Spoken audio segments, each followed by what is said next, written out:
पास वक्त नहीं है। तुम जब डेमोन्स्ट्रेशन करने जाओगे तो मांगोगे क्या? Radical Islamic terrorists determined. Spot fixing case में पीसीबी को एफआईए की तहकीकात खलने लगी। उंगली पकड़ने का कहा, एफआईए ने हाथ पकड़ लिया।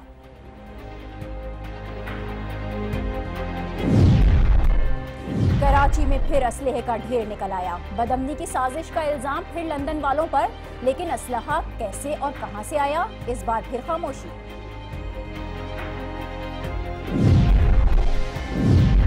पंजाब यूनिवर्सिटी में 2 तलबा तंजीमों में झगड़ा, दरसगाह मैदान जंग बन गई, 9 तलबा जख्मी।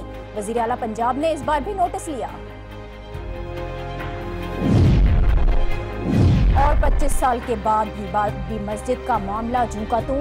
भारतीय सुप्रीम कोर्ट ने भी हाथ उठा लिए। फरीकैन को अदालत के बाहर मामला निपटाने का मशवरा।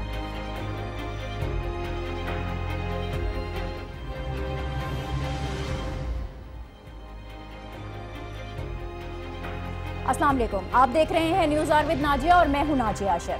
इस न्यूज़ शो में हमारी कोशिश होगी कि हमारे इर्द गिर्द बिखरी जो कहानियां हैं, जो जीते जागते किरदार हैं, वो आपके सामने ला सकें। सच की कड़वाहट होगी, हकीकत का इदराक भी होगा, बर्दाश्त का सबक भी दिया जाएगा और हक की जो लड़ाई है वो भी लड़ी जाएगी। यानी नामुमकिन से मुमकिन का सफर कर सकेंगे। इसी इरादे के साथ आज का ये पहला प्रोग्राम और इसका आगाज करते हैं पार्लियामेंट से, जहां फौजी अदालतों की मंजूरी दे दी गई है। अहम इजलास हुआ है, इसमें वजीर आजम खुद भी शरीक हुए हैं। आर्मी एक्ट भी पेश किया गया, जिसकी अब से कुछ देर पहले शिकवार मंजूरी का अमल जारी है। और फौजी अदालतों का कयाम सबसे अहम मामला है, जिसे वक्त की ज़रूरत कहा गया। इसीलिए इस कानून को खुशदिली से मंजूर करना चाहिए, ये भी कहा गया। और ये आज की एक बड़ी डेवलपमेंट है, इस पर हम बात ज़रूर करेंगे आगे चलकर। लेकिन हमारी जो पहली स्टोरी है पीएसएल स्पॉट फिक्सिंग स्कैंडल की, इसमें पीसीबी और एफआईए ये 2 इदारे हैं जिनको आमने सामने ला खड़ा किया गया है। स्पॉट फिक्सिंग केस ने पीसीबी और एफआईए को आमने सामने जरूर ला खड़ा किया। इसकी वजह यह थी कि तहकीकात से बात हटी है और इदारों के दायरा इख्तियार तक बात पहुंच गई है। चौधरी निसार खेल से खिलवाड़ करने वालों को जेल भेजना चाहते हैं और नजम सेठी इस मामले को पीसीबी की हुदूद में निपटाना चाहते हैं। पीसीबी है कि एफआईए को खिलाड़ियों के मोबाइल डेटा के रिकॉर्ड की जांच पड़ताल का कहा गया, लेकिन एफआईए पूरे मामले की तहकीकात कर रहा है। एफआईए की फुर्तियों ने पीसीबी में हलचल मचाई है। आखिर मामला था क्या, कहां से कहां तक पहुंचा है, पहले ये रिपोर्ट देखिए, फिर इस पर मजीद बात होगी। पाकिस्तान सुपर लीग का इवेंट तो कामयाबी से निमट गया। शायकीन को खूब एंटरटेनमेंट देख पाकिस्तान के वीरान मैदान भी आबाद हुए। बैनुल अक़वामी खिलाड़ी भी पाकिस्तान आए, लेकिन स्पॉट फिक्सिंग स्कैंडल ने रंग में भंग डाल दिया।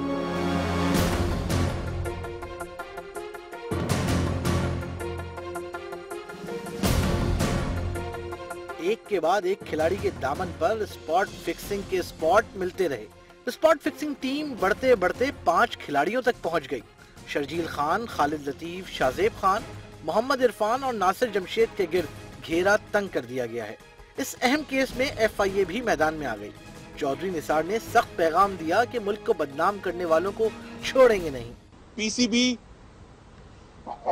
तो किसी को क्रिकेट से पाबंदी लगा सकता है ना, अगर वो मुर्तकिब पाए गए। उनको जेल तो नहीं भेज सकता, उनके खिलाफ एफआईआर तो दर्ज नहीं हो सकती। एफआईए वो करेगा, वो इख्तियार हैं। एफआईए की जारहाना तहकीकाती इनिंग पीसीबी के लिए डरावना ख्वाब साबित हो रही है। पीसीबी का कहना है कि उन्होंने एफआईए को तहकीकात के लिए नहीं कहा, जबकि एफआईए का मौक़िफ़ है कि कार्रवाई बोर्ड के chief operating officer Subhan Ahmed के कहने पर शुरू की गई। मौके की नजाकत को समझते हुए नजम सेठी ने एफआईए से तहकीकात रोकने का मुतालबा कर दिया और यहाँ तक बोल गए कि एफआईए की तहकीकात आईसीसी कवानीन की खिलाफ वर्जी है। अब चौधरी निसार ने स्पॉट बदनाम करने की एक साजिश है, किसने की है, जिम्मेदार कौन है, उसूलन तो ये जानना ही सबकी अव्वलीन तरजीह होनी चाहिए। लेकिन बात अब इदारों के इख्तियारात तक आ गई है। नजम सेठी कहते हैं कि इंक्वायरी करना पीसीबी का काम है। ट्रिब्यूनल की कार्रवाई मुकम्मल होने के बाद तमाम डेटा एफआईए को फराहम कर दिया जाएगा, लेकिन एफआईए भी पीछे हटने को तैयार नहीं है। मामला इतना सादा है नहीं, इम्कान यह है कि बात हाल से निकलकर माजी तक जा सकती है, क्योंकि ये पाकिस्तानी क्रिकेट के मुस्तकबिल का सवाल है, जिसके ताने बाने हमें माजी से जुड़े हुए ही नजर आते हैं। पीसीबी और एफआईए के दरमियान कशमकश, एफआईए का ये मामला कहां तक लेकर जाएगा, इस पर हम बात करेंगे। लाहौर स्टूडियो से हमें ज्वाइन कर रहे हैं ताहिर आलम साहब, साबिक आईजी इस्लामाबाद रह चुके हैं, पुलिस और FIA के मामला को बहुत अच्छी तरह समझते हैं। बहुत शुक्रिया ताहिर आलम साहब आपका। बड़ी कंफ्यूजन है सर के PCB ने तो सिर्फ मोबाइल डेटा की तस्दीक का कहा था, लेकिन FIA ने खुद आगे आकर तफ्तीश शुरू कर दी है। अब आप क्या समझते हैं, क्या FIA के दायरा इख्तियार में ये आता है कि वो खुद जाकर एक मुल्क की जो प्राइम इन्वेस्टिगेटिव एजेंसी है वो खुद आगे जाकर कार्रवाई ना करे? देखें, जो स्पॉट फिक्सिंग का मामला है क्रिकेट में, ये एक बड़ा मशहूर मामला है और इसमें जाहिर है कि सियासतदान हर उस चीज़ में हाथ डालेगा जिससे उसे शोहरत मिलती हो। ना सिर्फ सियासतदान बल्कि हम अपने मुल्क में देखते हैं कि कुछ अर्सा पहले जो चीफ जस्टिस थे चौधरी इफ्तिखार साहब, वो हर उस इशू को उठा लेते थे जिससे उन्हें शोहरत मिल सकती थी। लेकिन जहाँ तक इख्तियारात का ताल्लुक है तो गवर्नमेंट को बल्कि DG FIA को भी ये इख्तियार हासिल है कि वो किसी भी मामले में इंक्वायरी कर सकें। अपने सेक्शन 5 जो है वो उन्हें अलाउ करता है कि वो अपने किसी सबॉर्डिनेट को, किसी मुलजम को अरेस्ट करने का भी कह सकते हैं। लेकिन किस जुर्म में? उस जुर्म में जो कि FIA का शेड्यूल ऑफेंस है, जो शेड्यूल में मेंशन है कि FIA इन ऑफेंसेस में तहकीकात, इंक्वायरी वगैरह कर सकती है। अब देखना यह है कि ये जो स्पॉट फिक्सिंग का केस है ये FIA के शेड्यूल ऑफेंसेस में आता है। इसमें एक तो है गैम्बलिंग का आंसर जी, गैम्बलिंग में मामनत करना, तो गैम्बलिंग तो बहरहाल FIA के शेड्यूल ऑफेंस में नहीं है। अब हम आते हैं ये जो हमारा है एंटी करप्शन का एक्ट 1946, तो उसमें जब हम देखते हैं तो वो डेफिनेटली अगर कोई सरकारी एहलकार कोई करप्शन करता है तो FIA के दायरा कार में आता है कि उस पर कार्रवाई करे। ठीक है ताहिर साहब, करप्शन और गैम्बलिंग से मुताबिक तो कानून बहुत वाज़ेह है, आपने भी बयान किया। फिर ये तहकीकात इंटीरियर मिनिस्ट्री की डायरेक्टर्स पर ही शुरू हुई हैं, आज भी साहब इस पर बात कर रहे थे और वो किसी भी तौर पर पीछे हटने को तैयार नहीं है। ऐसे में PCB की अथॉरिटी क्या रह जाती है? जी, मैं इसमें ये बताना चाह रहा हूँ कि अमूमन जो पुलिस का और FIA का तरीकाकार ये है कि अगर कोई इदारा खुद से इंक्वायरी करके हमें भेजे तो हम उस पर उनकी इंटरनल इंक्वायरी को कंसीडर करते हैं और बिलअमूम हम किसी कंप्लेंट पर चलते हैं। ताहम FIA के पास ये इख्तियार है कि वो अज खुद भी नोटिस ले सकती है वो और उनमें गिरफ्तारी भी कर सकती है, इंक्वायरी भी कर सकती है। लेकिन देखना ये है कि अगर ये करप्शन है तो करप्शन में क्या ये सरकारी मुलाजम हैं, ये सरकारी जो क्रिकेट कंट्रोल बोर्ड के मुलाजम हैं उनको हम सरकारी मुलाजम अगर कहना है तो इस तरह कह लें कि जो चेयरमैन क्रिकेट कंट्रोल बोर्ड है उसको क्रिकेट कंट्रोल बोर्ड जो तैनात करता है उसका जो आइन है तो 14 का जो एक्ट है उसके तहत वो अप्रूव किया है, प्राइम मिनिस्टर ने अप्रूव किया 1914 में। इसलिए चूंकि प्राइम मिनिस्टर पैटर्न चीफ भी है तो शायद हम उनको सरकारी मुलाजिम कह सकते हैं क्रिकेटर्स को। लेकिन ये भी अब बात क्लियर नहीं है। हाँ, एक और तरीके से हम, हाँ अच्छा एक और चीज है FSL है, ये जो है PSL तो बिल्कुल ही एक फ्रेंचाइज किस्म का इदारा है। ये क्रिकेटर मुख्तलिफ किस्म के मुख्तलिफ सेठों के मुलाजिम थे एक तरह के, जिन्होंने अपनी अपनी टीमें बना रखी थी। तो FIA उस करप्शन पर हाथ डाल सकती है जो कि कोई सरकारी मुलाजिम, सरकारी एहलकार करे, जो कि सेक्शन 21 PPC के इस तरह से तो सरकारी मुलाजिम की डेफिनेशन में का जो मौक़िफ़ सामने आ रहा है और जितना रिलक्टेंस नजर आ रहा है हमें उसकी जानिब से, क्या इदारों के दरमियान टकराव हो सकता है और ऐसी सूरत में पैट्रन इन चीफ वजीर आजम मदाखलत करेंगे? इसके मुतालिक तो मैं नहीं कह सकता। बहरहाल चौधरी निसार साहब का ये कहना तो दुरुस्त है कि ये एक ऐसा मामला है जो नेशनल इंटरेस्ट का मामला बन गया है। FIA के पास इख्तियार तो नहीं है, ताहम जो इनका जो नया है प्रिवेंशन ऑफ इलेक्ट्रॉनिक क्राइम जो 2016 में आया, उसमें चूंकि टेलीफोन या व्हाट्सएप या इसी तरह के इलेक्ट्रॉनिक मीडिया के ज़रिए से कोई अगर जुर्म किया जाए तो वो दायरा कार में सिर्फ और सिर्फ FIA के ही है। तो उस हवाले से इनको कुछ अख्तियार मिल सकता है, लेकिन उसमें भी हमने सोचना है कि किसी क्राइम की तैयारी क्या जुर्म है, क्या उसमें सजा हो सकती है, क्योंकि अमली है जराइम की, वो है डकैती की तैयारी, मुल्क के खिलाफ कॉन्स्पिरेसी की तैयारी, हाईजैकिंग की तैयारी। तो क्या अगर स्पॉट फिक्सिंग की तैयारी है तो क्या ये जुर्म है? और फिर ये प्रिवेंशन ऑफ इलेक्ट्रॉनिक क्राइम है, ये ज्यादातर नॉन कॉग्निजेबल है, यानी इसमें गिरफ्तार नहीं किया जा सकता। तो मैं ये समझता हूं कि FIA को अगर इसमें हाथ डालना है तो सबसे पहले इसका लीगल एस्पेक्ट देख लें, क्या उनके पास अख्तियार है, वरना कहीं ऐसा ना हो कि जग हसाई हो और हम उन लोगों को कुछ सजा भी ना दे सकें और वो बच भी जाएं। मेरा ख्याल है कि बेहतर है कि जो बहुत शुक्रिया ताहिर आलम साहब, साबिक IG इस्लामाबाद हमारे साथ थे और जो कानूनी पेचीदगियां हैं इस तमाम मामले में उसको डिस्कस कर रहे थे। बहुत ही मुफस्सिल उनके साथ ये गुफ्तगू कर रही है। और हम अब यहाँ पर एक ब्रेक ले रहे हैं और इस ब्रेक के बाद बात होगी कराची से हर मरतबा असलहा तो बरामद होता है लेकिन असलहा चलाने वाले हाथ नहीं पकड़े जाते। देखते रहिए न्यूज़ आवर विद नाजिया।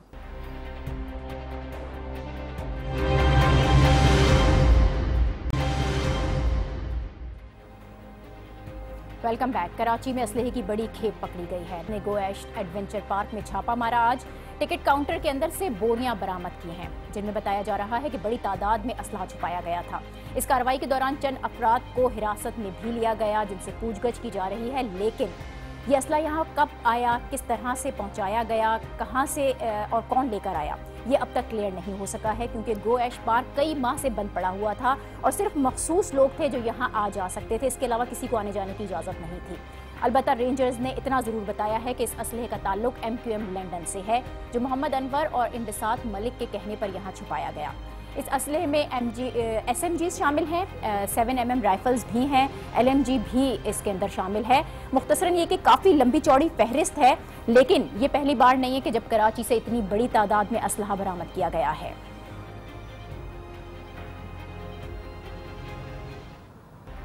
6 अक्टूबर 2016 को पुलिस ने MQM के मरकज 90 के करीब एक घर से इसी किस्म की कार्रवाई के दौरान बड़ी तादाद में असलहा बरामद किया जो एक टैंक में छुपाया गया था। असलहे की इस खेप को कराची की तारीख की सबसे बड़ी खेप करार दिया गया जिसमें इतलात के मुताबिक नेटो का असलहा भी शामिल था और इस असलहे का ताल्लुक भी MQM लंदन से जोड़ा गया। फिर 29 अक्टूबर को बल्दिया टाउन मुशर्रफ कॉलोनी के घर से असलहे की इसी तरह की खेप पकड़ी गई। फिर MQM लंदन का नाम आया।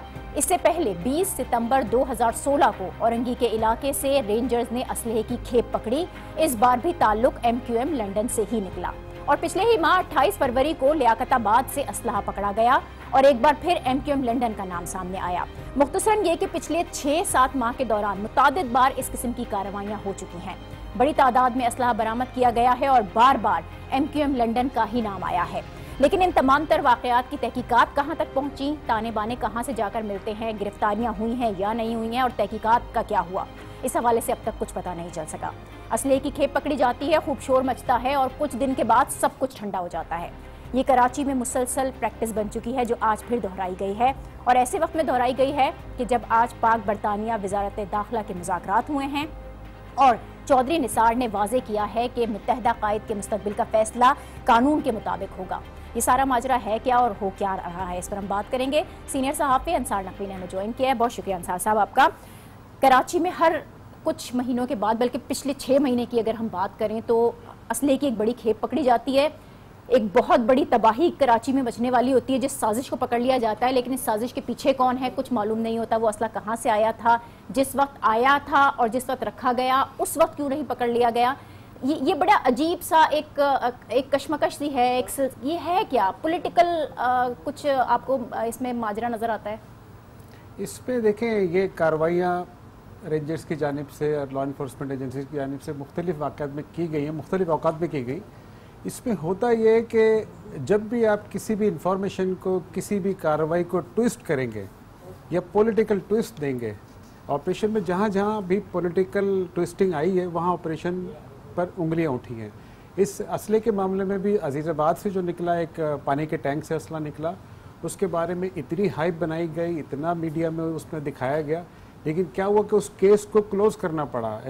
जो इन्वेस्टिगेशन ऑफिसर था कि हम उसने यहाँ लिख कर दिया कि हम इसमें मुलजमान तक नहीं पहुँच सके, इसलिए केस क्लोज कर दिया जाए। असला भी हैंड ओवर कर दिया गया और माल खाने में जमा कर दिया गया। अब तक 5 ऐसे केसेस हुए जिस पर बहुत बड़ी मिकदार में असला दिखाया गया कि ये बरामद हुआ है। जो असला उसमें आप देखेंगे आप हैरान रह जाएंगे। लेकिन मेरी जो एक नॉलेज है, मेरा जो तजर्बा है, जो रिपोर्टिंग की है या मैंने देखा है मीडिया में रह के, कि जिस तरह का असला दिखा रहे हैं उस तरह का असला 10 साल के शहर में होने वाले टेररिज्म में इस्तेमाल नहीं हुआ। यहाँ 9mm इस्तेमाल हुआ, यहाँ कलाशनकोव इस्तेमाल हुई, यहाँ TT इस्तेमाल हुई है। जो असला दिखाया जा रहा है तैयारा शिकन दिखाया जा रहा है। फिर मैं उसी पर आऊँगा कि जब आप उसको ट्विस्टिंग करेंगे तो उसके आपको फैक्ट्स आपके कहीं पीछे चले जाते हैं। इसमें फायदा किसको हो रहा है? क्योंकि हर बार जब भी असलहा सामने आता है MQM लंदन पर इल्ज़ाम लगा दिया जाता है, कोई ठोस सबूत तो सामने नहीं होते, लेकिन जाहिर है किसी ना किसी पार्टी को तो फायदा हो रहा होगा ना। कराची की सियासत में ये जो ट्विस्ट आता है, इसके पीछे कोई मकसद तो होता होगा। इसमें इस वक्त MQM लंदन की एक्टिविटीज़ पर पाबंदी है, उनके कारकुनों को काम करने की इजाज़त नहीं है, उनकी लीडरशिप यहाँ पर नहीं है, जो थे वो जेल में चले गए, बाकी लंदन में बैठे हुए हैं। तो ये एक क्राइसिस है उनके अंदर कि उनका रिप्लाई करने वाला कोई नहीं है। एक ब्लाइंड केस के तौर पे पुलिस की टर्मिनोलॉजी में कहा जाता है कि ब्लाइंड केस है, किसी पर भी डाल दो, आप 4 मुल्ज़िमान के नाम उसमें नामजद कर दो, बाकी दीगर 200 जी, उसमें आप हर चीज़ को मिक्स मैच कर सकते हैं। इस पर्टिकुलर केस में भी यही हो रहा है कि हर चीज़ का इल्ज़ाम, क्योंकि इस वक्त पॉलिटिक्स यहाँ पर हो रही है, पाक सरजमीन पार्टी की पॉलिटिक्स हो रही है, MQM पाकिस्तान की पॉलिटिक्स हो रही है। MQM लंदन को पॉलिटिक्स करने की इजाज़त नहीं है, तो उसको आप जो चाहें कह सकते हैं, इसलिए कि रिप्लाई नहीं आ सकता। अच्छा, इसमें आप टाइमिंग कितनी इंपॉर्टेंट देखते हैं? क्योंकि आज वजारत दाखिला की जो मीटिंग थी बरतानवी, उसके बाद चौधरी निसार साहब ने बड़े वाज़े लफ्ज़ों में कहा कि जो भी फैसला होगा वो कानून के तहत किया जाएगा। तो इतनी अहम मीटिंग के वक्त इस तरह की डेवलपमेंट का होना, कोई कनेक्शन बनता है? मुझे जो नज़र आता है, मैं तो वज़ीर दाखिला की जो प्रेस कॉन्फ्रेंस है मैं गौर से देखता हूँ, सुनता हूँ, उनके अल्फाज नोट करता हूँ, वो किसी जगह पर पर्सनल हुए हुए नज़र आ रहे हैं कि वो MQM लंदन या MQM अल्ताफ़ हुसैन या अल्ताफ़ हुसैन उस पर जो है वो गुफ्तगू कर रहे होते हैं। आज उन्होंने खुलकर नाम लिया कि हम इस पर हमारे तहफ़्फ़ुज़ात हैं, हमने बरतानिया को अपना मौक़िफ़ पेश किया है, लेकिन उसके जवाब में उन्होंने वज़ीर दिफ़ा, बरतानी सेक्रेटरी दिफ़ा ने कहा कि हम अपने कानून के मुताबिक फ़ैसला करेंगे। मैं वज़ीर दिफ़ा हूँ, मैं अपने स्कॉटलैंड यार्ड पुलिस और उस पर मैं कोई गुफ्तगू नहीं कर सकती, कि हमारे यहाँ निज़ाम इस तरह का है कि एक इन्वेस्टिगेशन चलती है, इन्वेस्टिगेशन चलेगी, वो एंड तक पहुँचेगी, और जब पहुँचेगी तो हम आपको बताएंगे इसमें। अच्छा, इस तमाम तर सूरत हाल में अब MQM लंदन कहाँ खड़ी हुई नज़र आती है? क्योंकि हमने भी उनसे रब्ता करने की कोशिश की और बात करने की कोशिश की कि इस तमाम मामले पर उनका क्या मौक़िफ़ है। तो अब वो कुछ देर के बाद प्रेस कॉन्फ्रेंस करने वाले हैं, तो इसलिए उन्होंने फ़िलहाल तो बात करने से मना किया। लेकिन क्या वो किस मौक़िफ़ के साथ सामने आ सकते हैं, कुछ अंदाज़ा है? मतलब उसमें अब तक जो रिएक्शन मैंने ट्वीट्स पे जो देखा है, वो ये कह रहे हैं कि इससे पहले जो असले की खेप दिखाई गई है, जो हमारे खाते में डाली गई, ये उसी का एक तसलसल है। ये भी बता दें कि असला बनता कहाँ है, आता कहाँ से है, चलता कहाँ से और रुकता कहाँ पर। यानी वही तमाम सवालात हैं जो हम उठा रहे हैं, वही MQM लंदन भी उठा रही है। तो सबका मौक़िफ़ एक ही नज़र आ रहा है। बहुत शुक्रिया अंसार नकवी साहब, सीनियर सहाफ़ी हमारे साथ थे। MQM लंदन कुछ देर के बाद प्रेस कॉन्फ्रेंस भी करने वाली है, जिसमें वो अपना मौक़िफ़ सामने लेकर आएगी, लेकिन अभी भी एक मिस्ट्री ही है कि यह असला आता कहाँ से है और इसके पीछे अगर कोई साजिश है तो वो आखिर बेनकाब क्यों नहीं होती, हर मरतबा एक असलहे का ढेर ही क्यों पकड़ लिया जाता है। एक ब्रेक ले रहे हैं यहाँ पर, और इस ब्रेक के बाद शाइनिंग इंडिया का असल चेहरा बेनकाब करने की कोशिश करेंगे। देखते रहिए न्यूज़ आवर विद नाजिया।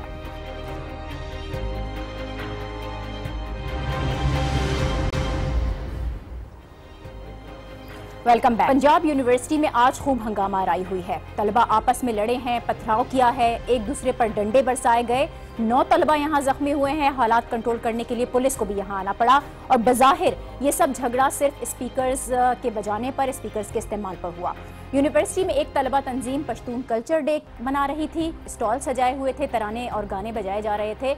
इसी दौरान दूसरी तलबा तंजीम की जानिब से भी स्पीकर्स का इस्तेमाल किया गया और बात फिर तल्ख कलामी तक और हाथापाई तक जा पहुंची। इस वक्त यूनिवर्सिटी में क्या सूरत हाल है, ये हम जानेंगे। तारिक खान आज न्यूज़ के नुमाइंदे वहाँ पर मौजूद हैं, जो सुबह से ही इस सारे मामले की कवरेज कर रहे हैं। बहुत शुक्रिया तारिक, आप सुबह से ही यहाँ पर मौजूद हैं जिस वक्त ये प्रोग्राम का आगाज़ हुआ था, और उसके बाद अचानक से ये झगड़ा शुरू हुआ। वजह क्या थी? दोनों तलबा तंजीमों में क्या पहले से ही कोई तल्ख कलामी हो रही थी, पहले से ही तल्खी थी?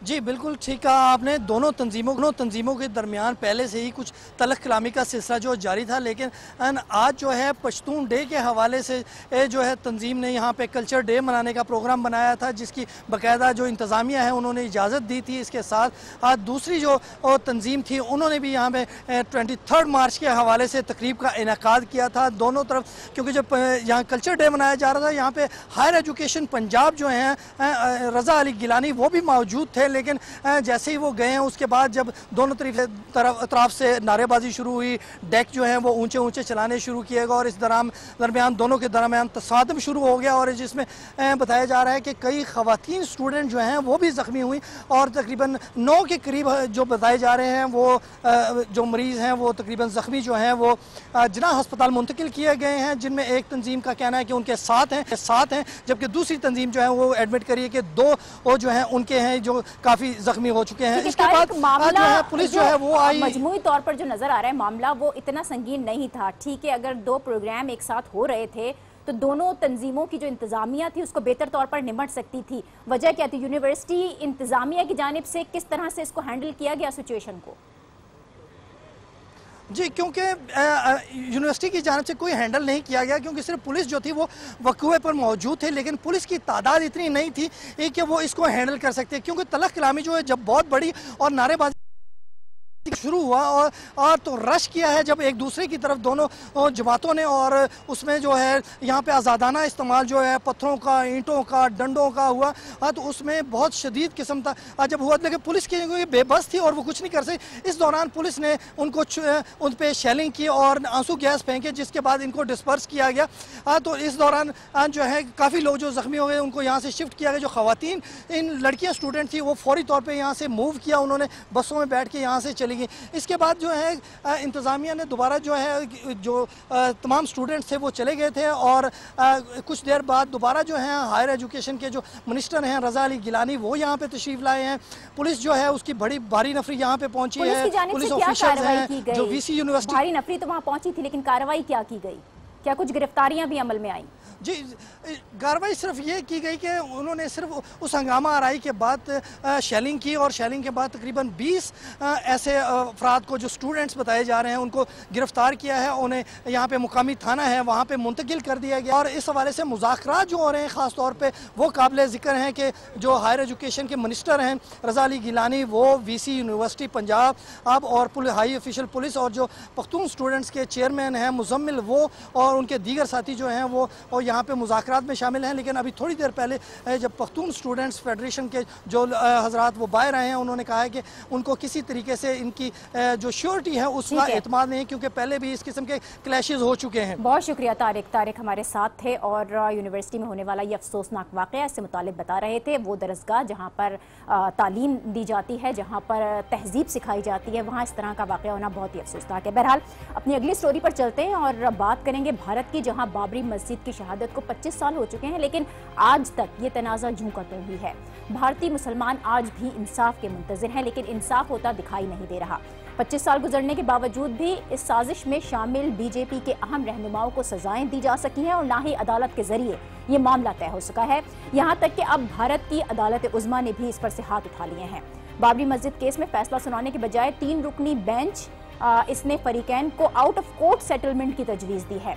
इस तजवीज़ के साथ ये भी रिमार्क्स दिए गए हैं और कहा गया है कि जो मजहब है और अकीदा इससे मुताल्लिक हसास और जज्बाती ये मामला है। मजहबी मसले बातचीत के जरिए हल किए जा सकते हैं। ये ऐसा मसला है जिस पर तमाम फरीकैन साथ मिलकर एक फैसले पर पहुंचे और इस तनाज़े को ख़त्म करें। इन रिमार्क्स के साथ अब अदालत ने फरीकैन को 31 मार्च तक अपनी राय से आगाह करने का कहा है, लेकिन बाबरी मस्जिद एक्शन कमेटी ने यह तजवीज़ फौरी तौर पर मुस्तरद की है। बाबरी मस्जिद केस में फौरी समाअत के लिए बीजेपी के लीडर सुब्रमण्यम स्वामी ने दरख्वास्त दायर कर रखी थी और सुब्रमण्यम वो लीडर हैं जिन्होंने अयोध्या में बाबरी मस्जिद की जगह राम मंदिर बनाने का ऐलान कर रखा है। और ये सब कुछ ऐसे हालात में हो रहा है कि जब हाल ही में भारतीय रियासत उत्तर प्रदेश में इंतहा पसंद हिंदुओं की हुकूमत आई है। कट्टर हिंदू वजीर आला बना है योगी आदित्यनाथ, उनका नाम है जिनको मुंतखब किया गया। ये योगी आदित्यनाथ कौन है, इस पर पहले आपको एक रिपोर्ट दिखाते हैं, फिर मजीद गुफ्तगू करेंगे। उत्तर प्रदेश के वजीर आला योगी आदित्यनाथ की मुसलमानों के खिलाफ नफरत किसी से ढकी छुपी नहीं। इंतहा पसंद तंजीमों से ताल्लुक रखने वाले योगी की जिंदगी का मकसद ही हिंदुइज्म है। योगी आदित्यनाथ घर वापसी मुहिम में काफी सरगर्म रहे, जिसका मकसद मजहब तब्दील करने वालों को वापस हिंदू धर्म में लाना था। कत्ल, फिरका वाराना नफरत, मुकद्दस मकामात की बेहुरमती जैसे जुर्म योगी की प्रोफाइल में हैं। इंतशार फैलाने के बाइस कई इलाकों में तो योगी के दाखिले पर भी पाबंदी है। मुसलमानों के खिलाफ जहर उगलना योगी का पसंदीदा मशगला है। मौसूफ हुकूमत से मुसलमानों की आबादी पर पाबंदी लगाने का मुतालबा भी कर चुके हैं। यूपी में मुसलमानों की आबादी तकरीबन 4 करोड़ है, लेकिन 403 अरकान पर मुश्तमिल उत्तर प्रदेश असम्बली में बीजेपी के 312 कामयाब उम्मीदवारों में एक भी मुसलमान नहीं। योगी की 47 रुकनी काबीना में सिर्फ एक मुस्लिम वजीर शामिल है। देखा जाए तो मोदी और योगी एक ही सिक्के के दो रुख हैं। जी, तो मोदी और योगी एक ही सिक्के के दो रुख हैं। जो कुछ नरेंद्र मोदी ने गुजरात में किया, 2002 में जिस तरह मुसलमानों का कत्लेआम किया गया, अब योगी आदित्यनाथ के उत्तर प्रदेश के वजीर आला बनने से भारतीय मुसलमानों में भी वही खौफ पाया जा रहा है, क्योंकि योगी वो इंतहा पसंद लीडर हैं जो एक हिंदू के कत्ल के बदले 10 मुसलमानों के कत्ल का ऐलान करता रहता है। गाय की कुर्बानी पर पाबंदी लगाने का कह चुका है और अब ऐसे लीडर को ऐसी रियासत का वजीर आला बना दिया गया जो मुस्लिम अक्सरियती रियासत समझी जाती है। 2011 के सेंसस के मुताबिक उत्तर प्रदेश की 59% आबादी मुसलमान है। इस रियासत में 3 करोड़ 89 लाख के लगभग मुसलमान रहते हैं। अमरोहा, रामपुर, मुरादाबाद, सहारनपुर, बिजनौर मुस्लिम अक्सरियती शहर हैं ये सब, और अब इस मुस्लिम अक्सरियत पर एक हिंदू अक़लियती वज़ीर आला लाकर बिठाया गया है। यह है सेक्युलर शाइनिंग इंडिया का असल चेहरा, जो हर गुजरते दिन के साथ बेनकाब हो रहा है। इसी पर बात करेंगे और वहीं से बात करेंगे। भारतीय सहाफ़ी हैं कदम बानी शर्मा, उन्होंने हमें ज्वाइन किया है। बहुत शुक्रिया कदम बानी। बाबरी मस्जिद की जगह राम मंदिर की कंस्ट्रक्शन, इंडियन सुप्रीम कोर्ट ने अब जो नज़र आ रहा है वो ये है कि ये कंफ्यूज्ड है, वो भी पार्टीज़ को आउट ऑफ कोर्ट सेटलमेंट का कहा गया है। आप क्या समझती हैं, वहाँ पर क्या समझा जा रहा है, भारत में इस प्रॉब्लम का कोई सोल्यूशन निकल सकेगा? जी देखिए, असल में ये मामला जो है कई सालों से अदालत में चल रहा है। कश्मकश यहाँ पर नहीं है। कोशिश ये है, क्योंकि आप अगर देखें तो ये जो सलाह आई है, ये जो मशवरा दिया गया है, वो खुद चीफ जस्टिस ऑफ इंडिया की तरफ से दिया गया है। उन्होंने कहा है कि अगर दोनों जो पार्टीज हैं, दोनों जो साइड्स हैं, वो अगर बैठकर बात कर ले और एक अच्छे माहौल में दोनों के मन लायक अगर कोई सोल्यूशन निकल आता है तो दोनों के लिए अच्छा होगा और ये एक जो माहौल है उसके लिए भी अच्छा होगा। ये सिर्फ मशवरा है, ऐसा नहीं है कि कोई ऑर्डर है। हालांकि जो मामला है वो कई सालों से कोर्ट में चल रहा है, हाई कोर्ट से होता हुआ अब सुप्रीम कोर्ट पहुंचा है, तो इसे इस तरह से नहीं देखा जाना चाहिए कोई भी कश्मकश। बिल्कुल, कोर्ट ने ऐसे ही कहा है कि खुशअस्लूबी से इस मामले को बाहर ही निपटा लिया जाए, लेकिन सुप्रीम कोर्ट ने पार्टीज को 31 मार्च तक की डेडलाइन भी दी है, वरना अदालत फैसला सुना देगी। क्या हालात को देखते हुए कि कोई भी पार्टी अपने मर्जी के खिलाफ जो भी फैसला अदालत फिर देती है उसको कबूल कर लेगी? देखिए, अभी फैसला सुनाने की बात नहीं है। अभी जो मामला है उसकी सुनवाई हो रही है। सुनवाई जो है वो असल में जो मामला है वो एक लैंड डीड का मामला है। ये क्योंकि मामला इमोशन से जुड़ा हुआ है, फेथ से जुड़ा हुआ है, 2 रिलीजन से जुड़ा हुआ है, इसलिए वो कहीं ना कहीं अलग करके इसमें देखा जा रहा है कि सिर्फ लैंड डीड ही नहीं बल्कि ये सारी चीजें भी मायने रखती हैं। तो इसमें अभी फैसला आने की बात नहीं की जा रही है। काफी दिनों से ये मामला चल रहा है, इस पर सुनवाई आगे हो सकती है। और जो अभी कोर्ट गए थे, जिन्होंने पिटीशन मेंशन किया है, वो असल में मेन पार्टी नहीं है। तो जो दोनों पार्टी, उनको इस पूरे मामले में आना होगा, वो सारी बातें करेंगे, दोनों तरफ से जिरा होगी, तो अभी काफी लंबा इसमें वक्त लगेगा। बहुत शुक्रिया कदम बानी शर्मा, भारतीय सहाफ़ी हमारे साथ हैं। और भारत में इस वक्त जो तासुर पाया जा रहा है वो यही है कि ये मामला खुशअस्लूबी के साथ आउट ऑफ कोर्ट इसकी सेटलमेंट हो जाए। बहरहाल आज की जो तमाम तर न्यूज़ स्टोरीज थी, अहम इशूज़ थे, उस पर हमने बात की। और जाते जाते जिक्र नौरोज़ का, आज नौरोज़ है। ईरान, अफगानिस्तान, इराक और वस्ती एशियाई रियासतों में नौरोज़ के रंग बिखरे हुए हैं। हमारे यहाँ भी गिलगित बल्तिस्तान और भी बहुत से इलाके हैं जहाँ लोग नौरोज़ की खुशियाँ मना रहे हैं। ये पर्शियन न्यू ईयर है, साल नौ का नया आगाज़ है। इस दिन के साथ ही बाहर का आगाज़ भी हो जाता है, इसीलिए लोग इसे खुशामदीद कहते हैं। मज़े मज़े के पकवान भी बनाए जाते हैं और कई रियासतों में सबसे बड़ा त्यौहार भी ये कहलाता है। तो जहाँ जहाँ भी हमारा प्रोग्राम देखा जा रहा है, जाते जाते आप सबको नौरोज़ की बहुत बहुत मुबारकबाद। कल पानी का आलमी दिन है, और हम अपने प्रोग्राम में खुसूसी रिपोर्ट्स इसकी शामिल करेंगे। कल प्रोग्राम ज़रूर देखिएगा और इसके साथ साथ आपको ये प्रोग्राम कैसा लगा आप मुझे ट्विटर और फेसबुक पर अपने फीडबैक से आगाह कर सकते हैं। जो स्टोरीज आप चाहेंगे आपके इर्द गिर्द की स्टोरीज उनको भी हम प्रोग्राम में शामिल करेंगे। इसी के साथ और देखते रहिए न्यूज़ आवर विद नाजिया।